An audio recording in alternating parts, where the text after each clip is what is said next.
মোক্ষদা একাদশী ও গীতা জয়ন্তী একই সঙ্গে পালিত হয়। এই দিন সকলেই উপবাস থেকে ভক্তি সহকারে শ্রী লক্ষ্মী নারায়ণের পূজা করুন। গীতা ভাগবত পাঠ বা শ্রবণ করুন। অর্জুনকে দেওয়া ভগবানের উপদেশ স্মরণ করুন। দাপর যুগে অগ্রহায়ণ মাসে শুক্লপক্ষের একাদশীর দিনে কুরুক্ষেত্রের যুদ্ধক্ষেত্রে ভগবান শ্রীকৃষ্ণ অর্জুনকে গীতার জ্ঞান দান করেছিলেন। সেই কারণে এই মোক্ষদা একাদশী তিথি গীতা জয়ন্তী হিসেবেও পালিত হয়।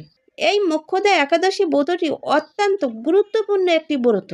নিষ্ঠা ও ভক্তি সহকারে সকলেই এই ব্রতটি পালন করবেন। এই ব্রতটি পালন করতে হবে 15ই অগ্রহায়ণ ডিসেম্বরের 1 তারিখে সোমবার, আর পালন করতে হবে পরের দিন ডিসেম্বরের 2 তারিখে মঙ্গলবার সকাল 6টা 24 মিনিট থেকে 9টা 59 মিনিটের মধ্যে।